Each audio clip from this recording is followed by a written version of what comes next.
Hi hello ಎಲ್ಲರಿಗೂ ನಮಸ್ಕಾರ. Welcome to ನಮ್ಮ ಕನ್ನಡ ಯೂಟ್ಯೂಬ್ ಚಾನಲ್. ನಾನು ನಿಮ್ಮ ರಾಹುಲ್ ಮಾತಾಡ್ತಾ ಇದ್ದೀನಿ. ನನ್ನ ಜೊತೆಗೆ ಇವತ್ತು ಪಾಯಲ್ ಚೆಂಗಪ್ಪ ಇದ್ದಾರೆ. ಅವರು ಯೂಟ್ಯೂಬ್ಗಳಲ್ಲಿ ತುಂಬ ಫೇಮಸ್ ಆಗಿದ್ದರು. ನನ್ನ ಜೊತೆಗೆ ಇವತ್ತು ಬಾಸ್ ಸಿನಿಮಾದೊಂದು ಪ್ರೆಸ್ ಮೀಟಲ್ಲಿ ಕಾಣಿಸ್ಕೊಂಡಿದ್ರು. ಬನ್ನಿ ಮಾತಾಡ್ಸ್ಕೊಂಡು. ಮೇಡಮ್ ನಮಸ್ತೆ.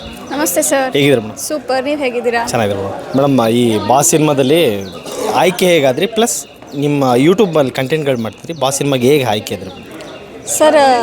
ಅದೇ ನನಗೆ ತನುಷ್ ಸರ್ ಪರಿಚಯ ಇದ್ದರು. ನಾವು ತನುಷ್ ಸರ್ ಒಂದು ಮೂವಿ ಮಾಡಬೇಕಿತ್ತು, ಬಟ್ ಡೇಟ್ಸ್ ಮ್ಯಾಚ್ ಆಗದೆ ಇರೋದ ಕಾರಣ ಮಾಡೋಕ್ಕಾಗಿರಲಿಲ್ಲ. ಮತ್ತು ಈ ಸಿನಿಮಾಗೆ ಸರ್ ಫೋನ್ ಮಾಡಿದರು, ಪಾತ್ರ ಬಗ್ಗೆ ಹೇಳಿದ್ರು. ಸೊ ಹೀಗೆ ಪಾತ್ರ ಒಪ್ಕೊಂಡು ಮಾಡಿದೆ. ಓಕೆ ಮೇಡಮ್, ಬಾಸ್ ಸಿನಿಮಾದು ಟೀಸರ್ ಎಲ್ಲ ನೋಡಿದ್ವಿ. ಅದು ಯಾರ ಕತೆ ಅಂತಲೂ ನಿಮಗೆಲ್ಲ ಗೊತ್ತಾಗಿತ್ತು. ಇದು ಪ್ರಿಫರೆನ್ಸಾಗಿ ನಿಮ್ಗೇನೋ ಕತೆ ಗೊತ್ತಿತ್ತ ಮೇಡಮ್? ನಿಮ್ಮ ಪಾತ್ರದ ಬಗ್ಗೆನೂ ಏನಂತ ಹೇಳಿದರು ಡೈರೆಕ್ಟ್ರು? ನಂಗೆ ಪಾತ್ರದ ಬಗ್ಗೆ ಹೇಳಿದರು ಸರ್. ನನ್ನ ಪಾತ್ರ ಬಗ್ಗೆ ಹೇಳಿದರು, ತನುಷ್ ಸರ್ ವೈಫಾಗಿ ಕಾಣಿಸೋ ಥರ. ಸೊ ಅಷ್ಟೇ, ನಂದು ಜಾಸ್ತಿ ಸೀನು ಏನಿಲ್ಲ ಸಿನಿಮಾದಲ್ಲಿ. ಇದು ದರ್ಶನ್ ಅವರ ಸಿನಿಮಾ ರಿಲೇಟೆಡ್ ಆಗಿ ವಿಜಯಲಕ್ಷ್ಮಿ ಅಂತಲೇ ಟಾಂಗ್ ಕೊಡ್ತಿದ್ರೆ, ಆ ಏನು ಲಕ್ಷ್ಮಿ ಅಲ್ಲ ನಮಗೆ ರೆಫರೆನ್ಸ್ ಬಂದಿರೋದ್ರಿಂದ ನಾನು ಕೇಳಿ. ನನಗೆ ಅದ್ರ ಬಗ್ಗೆ ಏನೂ ಗೊತ್ತಿಲ್ಲ ಸರ್. ಸರ್ ಏನೋ ಹೇಳ್ಕೊಡ್ತಾ ಇದ್ದಾರೆ. ಈ ಸಿನಿಮಾ ಕತೆ ಪೂರ್ತಿ ಕೇಳಿದ್ರೆ ಮೇಡಮ್ ನೀವು? ಪೂರ್ತಿ ಇಲ್ಲ ಸರ್, ನನ್ನ ಪಾತ್ರ ಬಗ್ಗೆ ನನಗೆ ಗೊತ್ತಿತ್ತು. ಸರ್ ಬಂದ್ಬಿಡಿ ಸರ್ ನೀವು.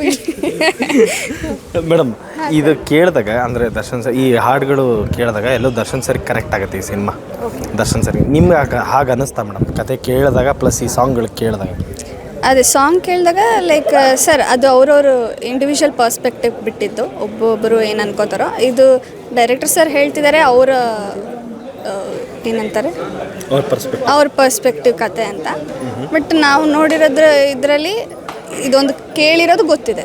ಅದು ಬಿಟ್ಟು ಅದೇ ಸರ್ ಜಾಸ್ತಿ ರಿವೀಲ್ ಮಾಡೋಕ್ಕೆ ಹೋಗ್ಬೇಡಿ, ಸಿನಿಮಾ ನೋಡಲಿ ಎಲ್ಲರೂ ಅಂತ ಅಂದಿದ್ದಾರೆ. ಯಾಕೆ ಮೇಡಮ್ ಜಾಸ್ತಿ ರಿವೀಲ್ ಮಾಡ್ಬಾರ್ದು? ಕತೆ ನಿಜವಾಗ್ಲೂ ಹಾಗೇ ಇದೆಯಾ ಅಂತ ಮೇಡಮ್? ಎಷ್ಟೋ ಮೀಡಿಯಾದವ್ರಿಗೆ ಈಗ ನಾವು ಕ್ವಶನ್ಸ್ ಕೇಳ್ತಾ ಇದ್ವಲ್ಲ, ಎಷ್ಟೋ ಜನ ಅಂದ್ಕೊಂಡಿರೋದು ಹಾಗೆ ಪಕ್ಕಾ ದರ್ಶನ್ ಸರ್ ಅವ್ರ ಕತೆನೇ ಅಂತ. ನೀವೇನಂತೀರಿ? ಅದು ನಂಗೆ ಗೊತ್ತಿಲ್ಲ ಸರ್. ನೀವು ಅದೇ ನನಗೆ ಡೈರೆಕ್ಟ್ರ್ ಈ ಸರ್ ಇವತ್ತು ಬಂದಾಗಲೂ ಸಿನಿಮಾ ನೋಡೋಕೆ ಹೇಳಿ ಆಮೇಲೆ ಮಾತಾಡಲಿ ಅಂತ ಹೇಳ್ತಾರೆ. ಜಾಸ್ತಿ ಡೈರೆಕ್ಟರ್ ಸರ್ ಕತೆ ಬಿಟ್ಕೊಡ್ಬೇಡ ಅಂತ ಹೇಳ್ತಾ ಇದ್ದಾರೆ. ಓಕೆ ಮೇಡಮ್, ನಿಮ್ಮ ಪ್ರಕಾರ ಇದು ದರ್ಶನ್ ಸರ್ ಕತೆ ಅಲ್ಲ?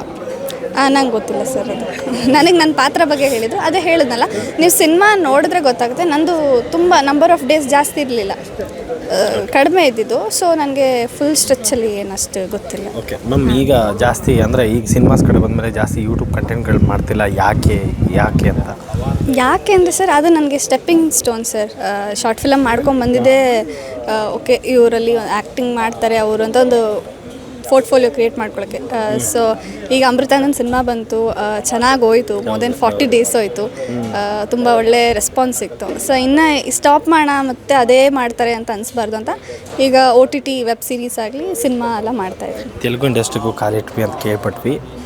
ಹೇಗೆ ಆಯ್ಕೆ ಅಲ್ಲಿ ಹೇಗೆ ಅಂದರೆ ಪಾತ್ರಗಳು ಅಲ್ಲೇ ಹೇಗೆ ಆಯ್ಕೆ ಮಾಡ್ಕೋತಿದ್ರು ಸರ್? ನನಗೆ ಕತೆ ಇಂಪಾರ್ಟೆಂಟ್, ಮೇಯ್ನಾಗಿ ಕತೆ ಇಂಪಾರ್ಟೆಂಟ್. ಆಮೇಲೆ ನಾನು ವಲ್ಗರ್ ಅಂಥ ಸೀನ್ ಮಾಡೋಕ್ಕೆ ಸ್ವಲ್ಪ ಹೆಸಿಟೇಟ್ ಮಾಡ್ತೀನಿ. ಅಂಥದ್ದೆಲ್ಲ ಏನಾದರೂ ಇದ್ದರೆ ಮುಂಚೆನೇ ಕೇಳ್ಕೊಂಬಿಡ್ತೀನಿ.